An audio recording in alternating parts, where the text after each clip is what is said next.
Hi everyone, let me show you how Chordio works. First I'll open the Chordio plugin, that's a Figma plugin. I'll select any frame, in this case it's a home page. It can be any frame or layer, and we're gonna look for UX writing issues. Click Start a Review. Then it takes about a minute to review, analyze and review the page.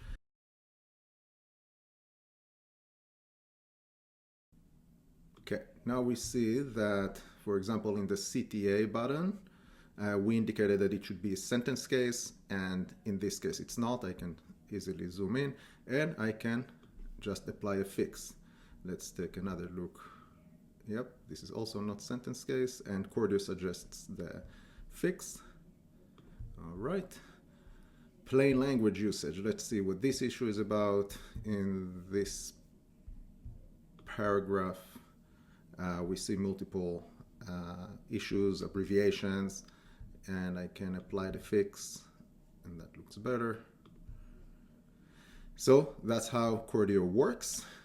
Let me transition to showing you how Chordio works on the web. So let's say you're using Lovable, Bolt, or some prompt to app application where the design is on the web, and you want to test the writing. Same idea, you launch the Chordio extension, start a review, and you'll get similar results. This is from a previous review I just ran, and there you have it.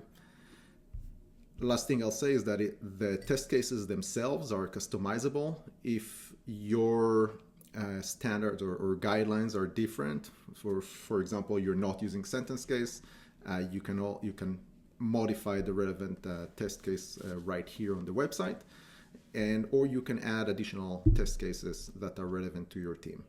That's all. Give it a try. Let us know how you like it. Thanks.